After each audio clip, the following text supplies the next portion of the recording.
This is Anime Out of Context, a comedy review podcast hosted by a weeb of the highest order, alongside a cynical man who knows nothing about anime. Our show features spoilers, explicit language, and poor fact-checking. Neither of our hosts are experts on any topic, and none of their opinions should be taken as fact. Thank you for listening, and enjoy.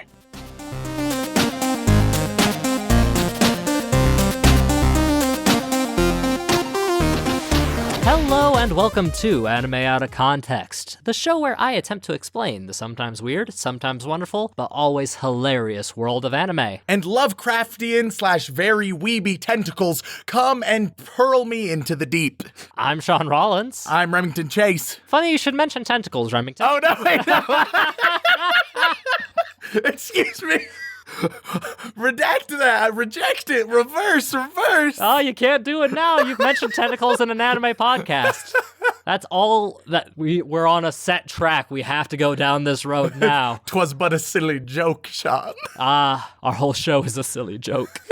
But silly jokes aside, Remington, today we've got something very special for a show. Something that we've genuinely never done before and probably never expected to have happen for us. Yeah, this one is one of the few that I know a little bit about what's coming, but possibly like one of the only episodes that I sort of, but not really know what's coming. Yeah, because today we got asked to do a pre-screening review of a movie that's coming out later this month. Yeah, which is super exciting, and I just want to let everyone know we were asked to review this, but we were not paid in any way to review this. They gave us an access link, but we are still completely going to give our 100% true and accurate and honest thoughts. That being said, it's still good to be fully transparent about this. Yes, we wouldn't want to deceive you in any way.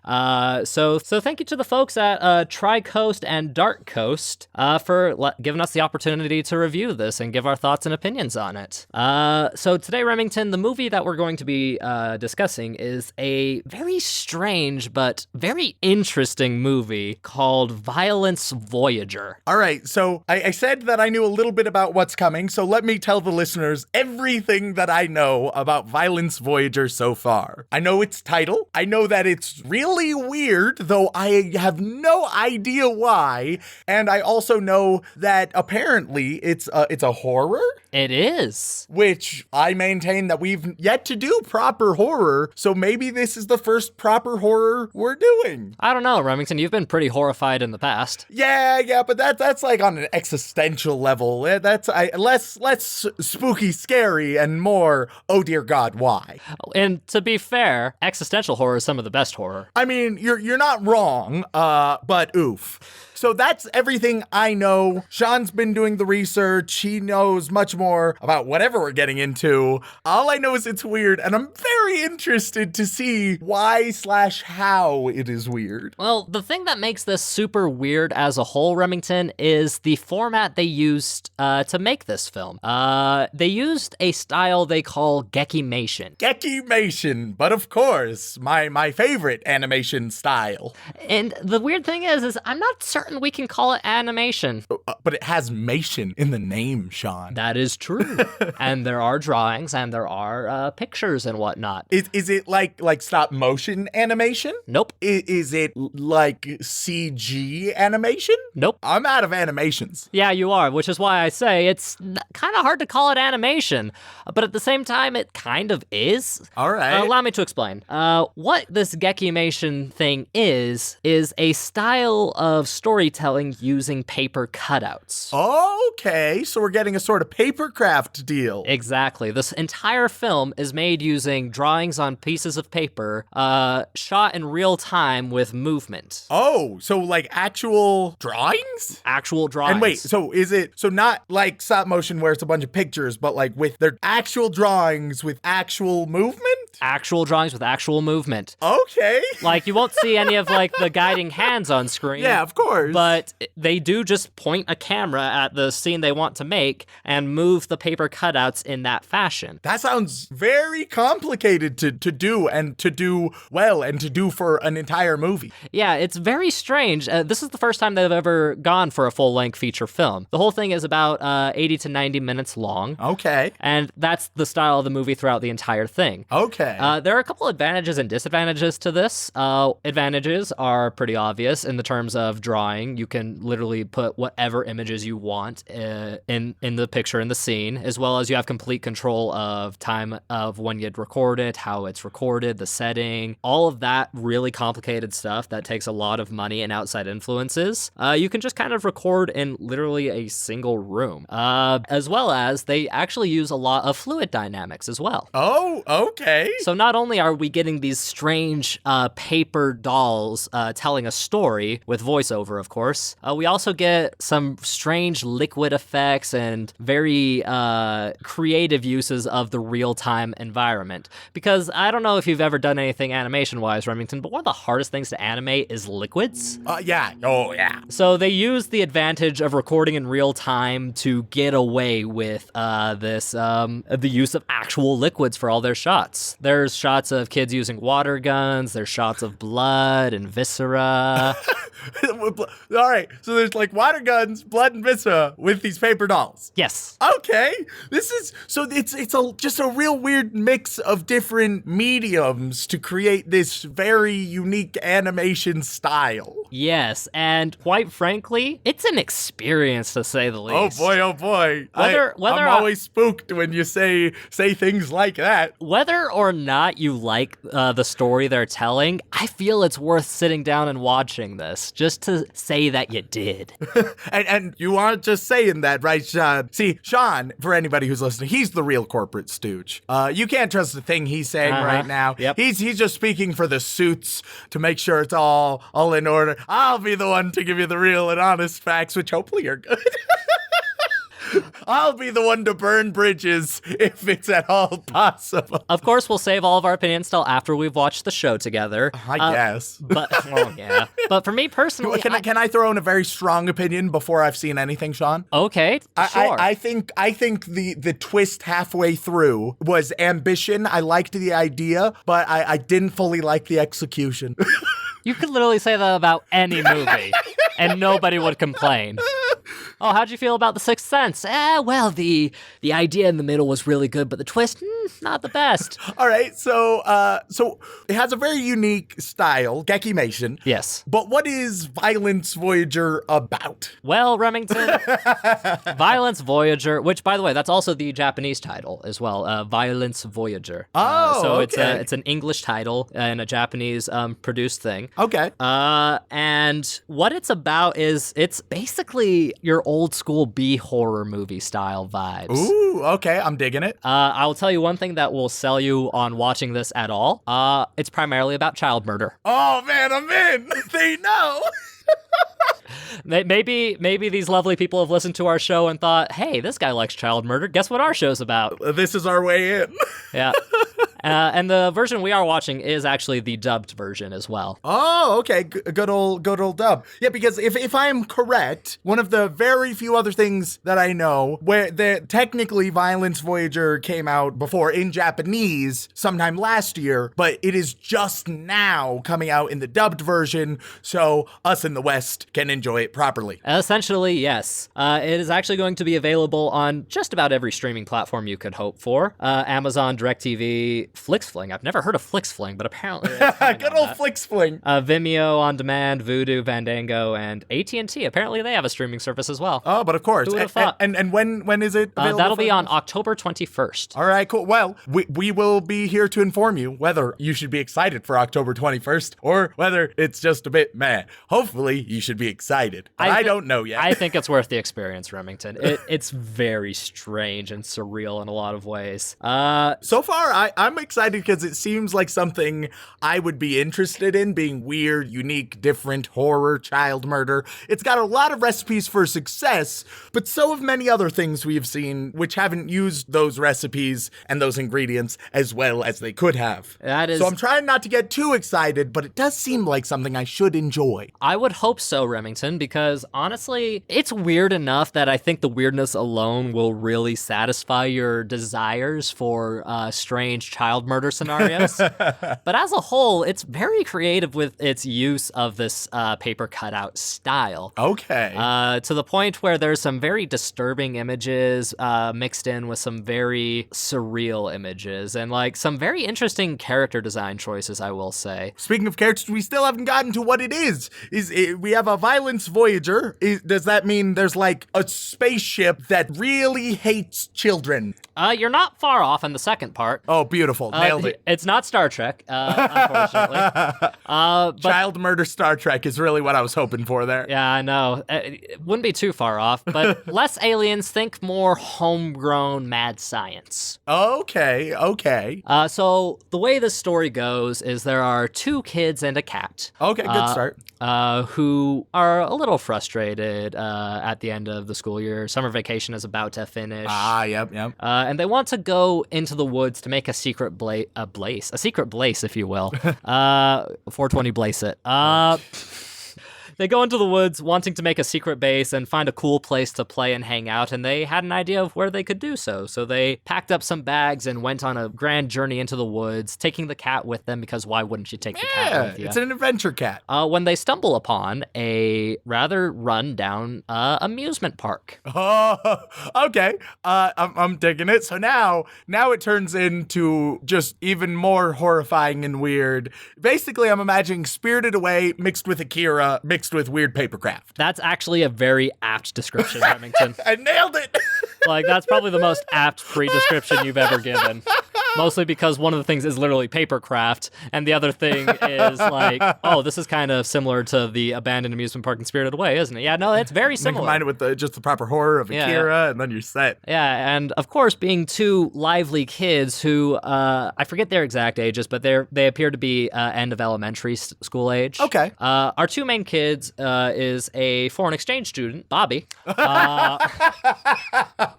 His name is Robert, but everyone calls him Bobby. Oh, so he's a foreign exchange student from America, I take it, yes, or some Western. Yes, English. America. He's from America, and his family has moved overseas. He's half Japanese, from what I can understand. Okay. And he lives in Japan with his mother and father. Yeah. And he's kind of a bit of an outcast. And his only other friend is Akkun. Okay, Akkun. Akkun. Yes, like Aku, but with more of an n at the end. Thank you for what a great pronunciation guide. Hey, that's what I'm here for. I'm the smart one, remember?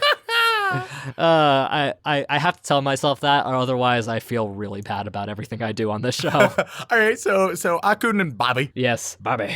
They go into the mountains outside their village and look for their secret base, blah, blah, blah. Come across this amusement park, which is called Violence Voyager. Oh, okay. Yeah. Okay, I dig it. Yeah, and it's kind of this like almost robotic-themed amusement park, and out comes a man dressed in the facility's uniform and is like, hello, kids. How you guys doing? You guys want to come into the amusement park? I'm really liking where this is going. And I will say right now, this is a creepy dude. Oh, perfect. He's like, yeah, no, I built everything here myself. I actually have a second job in order to pay for it, and unfortunately, people just don't get out here very much. It's apparently building an amusement park in the middle of nowhere forest, it's not very financially profitable. Yeah. And we learned that mistake ourselves, Shaun. It is true. Spirited Away, all our fault. The good old we thought, oh, we'll make a Disneyland, but for anime. But the Weeby Kingdom out in the middle of nowhere, it just didn't work. Mm-hmm. And then some magic happened. Ghibli got wished into existence, and here we are. Yep, that's how it goes. Yeah, exactly. Don't add us, please.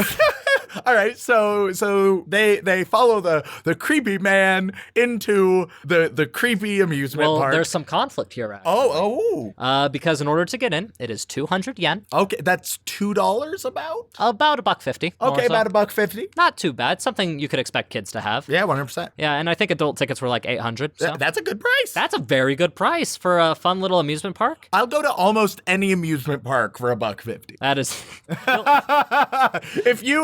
if you offer me a ticket to an amusement park for $1.50, I'm there. But if it's free, that's when you start getting suspicious. I mean, yeah, because at least for one of them, I'm contributing something. But if you're like, oh yeah, just come on in for free, probably a bad amusement park. That is true, but also you would probably be definitely murdered.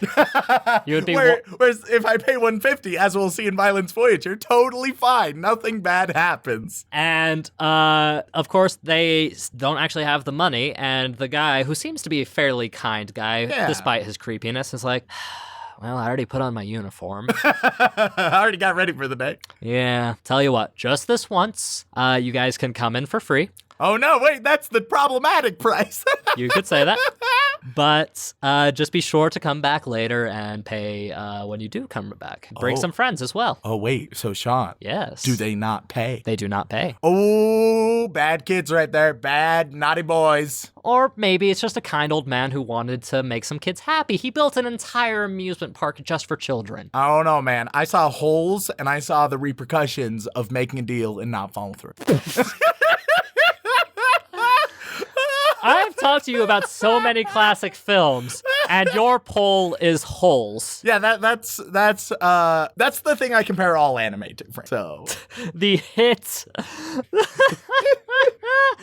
Oh God, the hit film Holes. That was nowhere near as good as Stanley the book. Yelnats is my waifu. I prefer Stanley Yelnats, actually. Oh, yes, much better choice. That's a reference if anybody has ever actually seen the movie. Dating ourselves yet again. Yeah, seriously. And they go in, and it turns out it's actually kind of like a water gun shooting spree amusement park. Oh, heck yeah. With pop-up robot cutouts that react to being shot with waters, cool laser sound effects. You're like short-circuiting them. Yeah. Cool laser sound effects every time you shoot the water guns, and it's a whole forest exploration shooting these robots, and it looks genuinely really fun. I dig it. Okay, cool. Yeah, and things seem to be going great until they find a girl passed out in the woods. Yeah, that is often when things go awry. Yeah. Everything is fun and dandy shooting robots until you find an unconscious girl. Yeah, it happens to me so regularly. It's rare, Shaun, that we'll be having a great time, and I think like the past 4 times, we have just been ruined with our good time by seeing an unconscious girl. It's ridiculous. The real problem is when they fall from the sky. It's just so common. That's an anime trope we actually haven't dealt with much, but it is very common. Oh boy, okay. The otherworldly waifu, as it were. Oh no.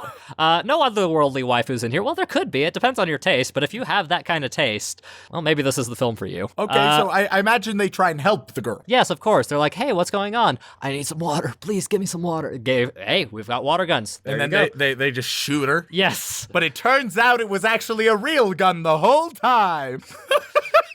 Roll credits. Beautiful. Turns out she was a robot and the water killed her too. Yeah, it's actually just an 80-minute adventure of them shooting robots with water guns. I would genuinely be fine if a movie was just like a really fun time at an amusement park for the entire 90 minutes. Hey, I've got some videos from my childhood for you that if you like. But they're not as entertaining as you'd think. I was a very awkward kid. As if you're not a very awkward adult, Shaun. Hey. I was being specific for a reason, dang it. I want to give some people the benefit of the doubt. So maybe one day I'll find happiness. All right, so they give her water. They give her water. She says that she's been lost in the forest for 3 days. She came with her boyfriend, which threw me off a little bit because you have a hard time telling the ages of some of these characters, and I don't know if they're teenagers or not. Okay, fair enough. So it could be like a cutesy like kid. Oh, this is my boyfriend type of thing, you know. Or like it could be a proper like this is my boyfriend. Yeah, exactly. Like we don't know. And she's freaked out. Blah blah blah blah blah. This leads to that, and next thing you know, they're kidnapped. Oh, but of course. And I can't really tell you much more than that because, again, it's a pretty short film overall, and all the real horror stuff happens after that, after they find this girl and after they get captured. Fair enough. Right now, it genuinely seems like something I should like. It has a lot of interesting elements. I am genuinely optimistic, but no matter what, I'm going to end up being honest. Hopefully by the end, the great, lovely folks at Tricoast Studios can listen to this and think, yeah, we made a great choice having them review our delightful show. But I will make there still lies the possibility that they will listen and they'll be like, they are never reviewing another one of our shows again. It's very possible. I hope they realize we are a comedy show. And it says Tri-Coast, but they also go by Dark Coast, and I believe that's the logo on the American side of things. Ah, okay. I said both at the beginning because I wasn't certain what they'd prefer, but I think they're definitely coast. They're coasting for sure. They're definitely 3 dark coasts. 'Cause try. Oh.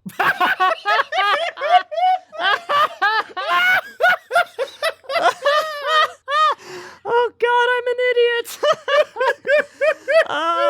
At least I could say I'm not as dumb as you, though. All right, so is there anything else we need to go over before jumping right in there, Shaun? We got the interesting art style. We got the basics of the story. Honestly, man, it's a trip and a half, and I'm curious to see what you think of it, because quite frankly, I'm not entirely certain how I feel about it. Ooh, okay.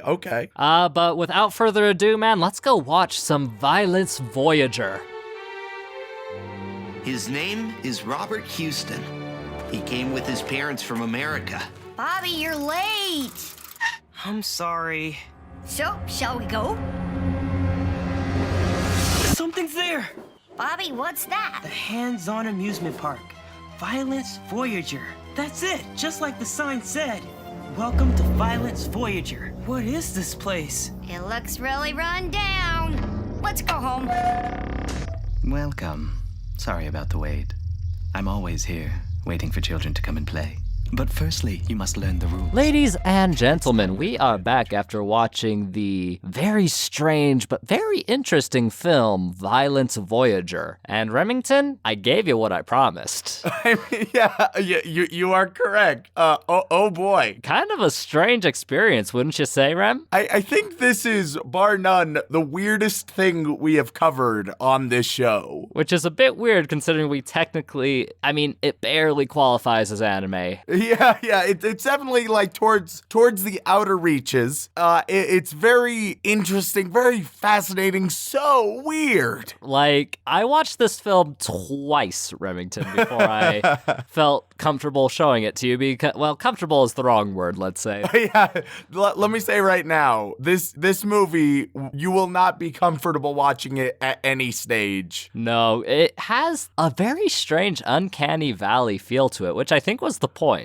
No, yeah, it seems very, very deliberate. Like, they seemed to know exactly what they were doing. It felt like weird B-horror movie, retro, surreal, strange. It was a whole lot. It was a lot to consume in a mere hour and a half, wouldn't you say, Rem? Yeah. Well, the real question is how do you feel after the fact? Oh, you know what? Overall, I think I view it quite favorably. Really? Like, it's far from perfect. I think there are some definite flaws, which we'll get into.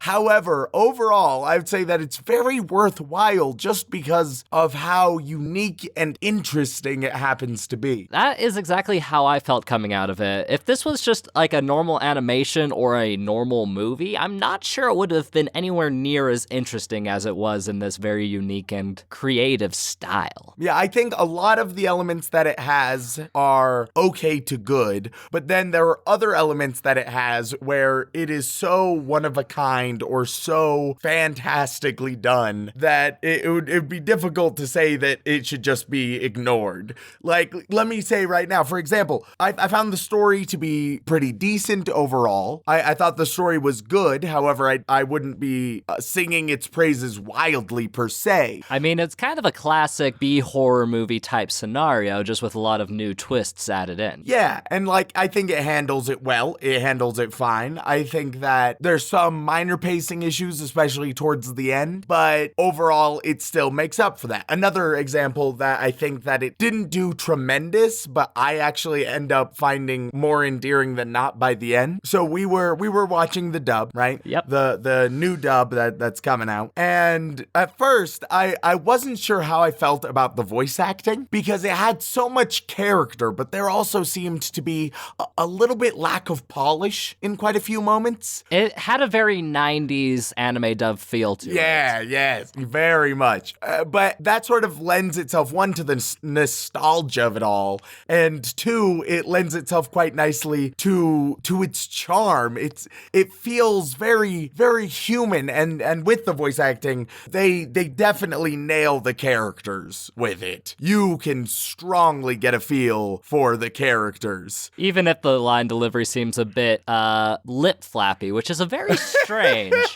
Do you know what I mean when I say lip flaps, Remington? I think I get what you're saying. Yeah, when you redub animation, a lot of the times your acting and ability is limited because you have to kind of match the animation that's already on screen. Yeah. And that's why a lot of really early dubs have that very, I'm gonna be the very best with a bit of a weird cadence and I'm gonna catch all the Pokemon type of thing. And it definitely had that vibe, which was interesting to feel when it had no lip flaps to match. Yeah, because with the animation, obviously due to the style that it was done in, it's not going to have fluid changes in like their faces and stuff like that. But even with that, it worked within it. I think it's going to take you a good like 10 minutes to get used to whatever you're seeing, right? You're not going, unless you're very familiar with Gekimation, it's going to take you a minute to find your rhythm there. But once you do, it actually really works well. Like, surprisingly well, yeah, you'd have to say, because the idea of just taking a bunch of drawings and moving them in front of a live speed camera is a very strange idea, but isn't that kind of just the basis of animation as a whole? Yeah, and overall, this style, it's like the world's most effed up children's book style is how I kept thinking back on it, because it's so lovingly crafted in all of the drawings and illustrations. And the child murder. There's quite a bit of child murder here, which, as I've mentioned before on the podcast, child murder is one of the things I enjoy in my storytelling. It shows that you're willing to push the line, and oh boy, Violence Voyager, not afraid to push those lines. Like, there were multiple moments that were just so filled with intensity. It was, oh boy. Like, there were times where I thought to myself, you know, if like 10-year-old Shaun saw this, he would have nightmares. Oh yeah, like 100%. And likewise, I've mentioned before, we haven't really faced a proper horror anime. We faced anime with horror themes, but not really a true proper horror anime. And Violence Voyager, I think, qualifies as the first true horror anime because, oh dear God, it is easily the most horrifying and intense thing that we have done. It's so raw and visceral, and it and knows goopy.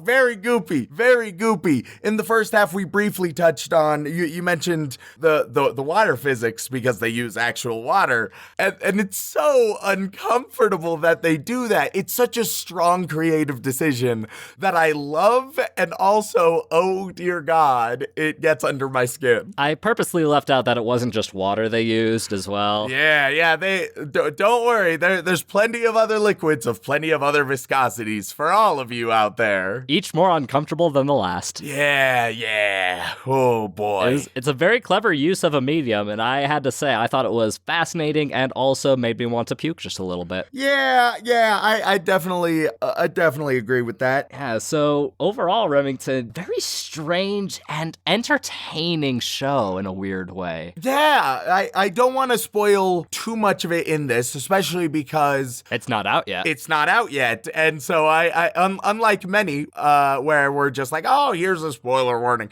I don't want to do that to them, especially because there's some interesting turnabouts in this one. And not the typical ones you would expect, even for a B horror movie. Yeah, no, I wrote down a few predictions, and most of them I was wrong about, which is not a thing that usually happens. Most of the time, I'm complaining about how predictable anime is, and I'm like, yep, called that. There were quite a few moments that I can guarantee you will not predict. I think I could tell what the first one you could not predict was. Which one would that be, Shaun? It involves the bathroom scene. Yeah. There's, and you know what, that one I think we can touch on a little bit. Oh yes, the first real scare of the film. Yeah. So we have our two main characters, Bobby and Akun. Bobby Bobby and Akun, and they're going to visit their third friend, I believe, right? And on their way, they were trying to find a cool secret base. To play they in were the trying woods. to find their cool secret base. That's what they were doing. They talked about their third friend on the way. Yeah. They're trying to find a cool base, and along the way, they talk about Old Man Lucky Monkey. Which is a direct translation, by the way.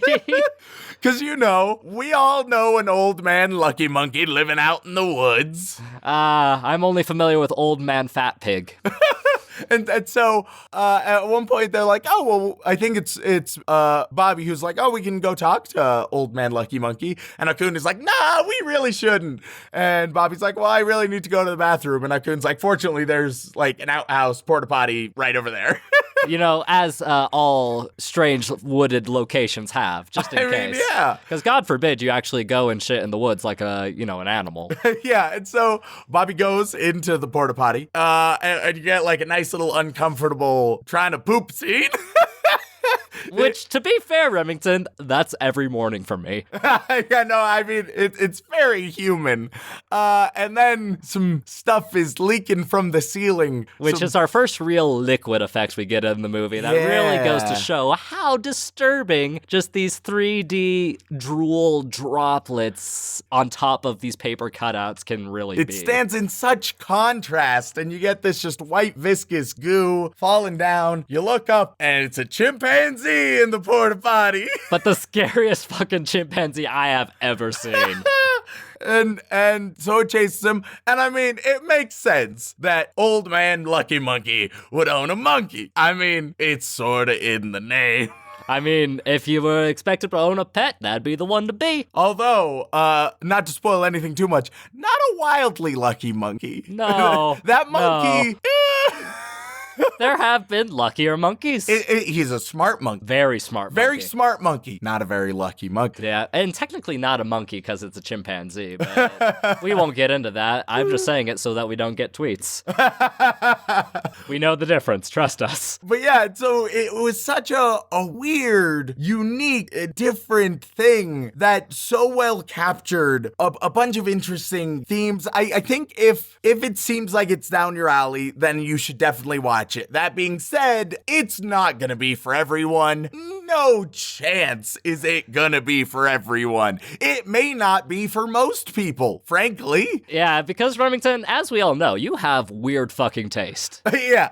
If you tend to agree with me, then maybe this is down your alley. But if you like just more safe media that's nice, fun, relaxed, happy, then this might not be your jam, because it's definitely weird and dark and experimental and visceral and... very unhappy. Yeah, very unhappy. Like, there's... oh boy. I mean, there's some happy scenes mixed in, but then they're quickly thrown under the bus by weird, uncomfortable water physics. Yeah, like the closest comparison I could maybe make to anything that we've done so far would be Akira. Yep. Akira would be the easiest parallel. Like, Akira mixed a little bit with Spirited Away, which I think I said in part 1, and I nailed it. Yeah, you were spot on with that. Like, Akira mixed with Spirited Away, and then make it like a little more Indian raw, and there you go. You're set. You know what to expect now. Indian Raw was my favorite 90s grunge group. Oh, man. But yeah, like, it's definitely a very niche culture style film that, my God, a lot of people will be put off on. Oh, yeah, lots of people are going to be put off, but this, to me, after seeing it, I think that it exists as, like, a cult classic already, like a modern-day cult classic, because if enough people see it, there is going to be a strong fan base for it. Like, people who adore this movie. I don't know if I would necessarily be in the cult of the cult classic, but it's definitely a cult classic style movie, without a doubt. You know what classic horror film it heavily reminded me of, Rem? What one? That'd be John Carpenter's The Thing. Oh, I can definitely see that. There's lots of stuff there. Lots of viscera and body horror that just kind of makes you feel unsettled while you're watching it. And you mentioned Akira because Akira is kind of the basis for a lot of Japanese anime horror style stuff, because Akira has some fucked up stuff in it. Yeah, and similarly with Akira, here with Violence Voyager, you're gonna get quite a bit of body horror. A lot of it done very casually, which I appreciated. A lot of it was brought attention to, but other elements of it were just casually in the background, and they just let it be horrifying without bringing too much attention to it. My favorite part of any of the body horror is, slight spoiler alert, there are acid-based incidents in this movie. Oh, yeah. And nothing is quite as shocking as seeing a character get doused with a very thick, viscous liquid, and then a second later, you see them completely disfigured and horribly maimed. Yeah, and in horrible ways. And they establish relatively early on that they're willing to make bold moves. They're not going to play it safe. They're not going to protect the characters you get introduced to. In fact, early on, you can immediately see the main characters are in sincere trouble, and they show plot armor not really much of a thing in this. It's more like plot, underwear, let's say. Hey, yeah, good old plot underwear. Which is most anime, come to think of it. Oh no. Sort of protection, but not really much. We still have to play by horror rules after all. Oh yeah. Oh, and it does that well. Like some characters you'll be introduced to and you'll be able to be like, oh, fantastic, they're going along for the ride. Others you'll be introduced to and you'll be like, great, this is fantastic. I look forward to this. This seems like a great foundation for a character. Okay, goodbye. Yeah, basically. In a very, fuck you kind of style. Almost Game of Thrones-esque, except they actually seem to have cared a little bit about their characters near the end. Yeah, that being said, there are also, moments of unintentional / maybe still self-aware comedy there. I think it's self-aware to quite a big extent. Yeah, the two things that mostly came up with this. First, the sound design, which so often is, gritty, surreal, weird. But then sometimes, when the cat, Derek, good old Derek, when he pops up and they're some chime sounds. Yeah, it's just a nice little trill that just doesn't feel like it fits at all, but is wildly amusing. And it has similar moments like that with the sound design where it's oh, that's the sound. And it sort of helps with that uncanny valley vibe, and definitely helps with the cult classic feel. But it definitely ended up being inadvertently hilarious, even though they might know exactly what they're doing. It's a weird mixture of custom sounds with some very stock sounds. Yeah. Anytime a water gun gets fired, there's a laser sound effect, which I think I mentioned, and it's the very classic pew, pew, pew, which is very satisfying and very amusing. With things like the sound effects, I would sort of compare it to if you decided to build a cardboard castle in your basement, right? And so you're not using these prime materials. Very often, it definitely seemed they were using blatant stock sound effects, but they're using them very well craftedly, right? They're using them deliberately. If you had never heard those sound effects before, you wouldn't have noticed. Yeah, but you almost certainly have heard. The only thing they were missing was a Wilhelm scream. Yeah. The second thing of unintentional comedy that this one they're definitely aware of, the facial expressions. So often, the facial expressions just got me because they're so weird and they're just so uncanny and occasionally derpy and doofy. Oh boy. I mean, that'll happen when you draw several thousand pictures of any character, but at the same time, there are so many, it almost feels like that's the main intention. Yeah, the character design, I think, is just very strong and weird and good. Along with that, I think just the characters themselves, I was pleasantly surprised with how they were actually pretty interesting. The characters all had solid motivation, solid characters inbuilt within them. And I do think that their voice actors, while occasionally having, as you said, the lip flapping syndrome, along with occasionally originally hamming it up, they did help sell what those characters were all about. And I mean, they were playing kids, and let's be real, kids do talk like that. Yeah. Yep. Overall, it was without a doubt a one-of-a-kind experience. I don't think I've ever seen anything of that sort, and it's not perfect. I would say that I would not say that this is a bad horror movie, but if you tend to like bad horror movies, then you will also like this, if that makes sense, because it is campy. It is weird. It's over the top and under the top in all the right ways. Yeah, and so it wouldn't be as bad as many bad horror movies. In fact, I think it's good. I think I give it a thumbs up. But if that tends to be the thing you like, come right here. You'll love it. Basically, if you like horror films at all and you're a big horror geek like me and Remington, then give it a watch. Yeah, give it a shot when it comes out with the dub. Or if you're more of a subs person, you can go seek that out as well, though we did not experience that, so we're clueless. Yeah, as far as we know, the dub is pretty good. Just some minor complaints. Yeah, I was pleased with it. I think overall, very worthwhile. If it seems like something you're down for, definitely check it out. Oh boy. Or in other words, Shaun and I, we've officially become corporate shills. Yes, absolutely.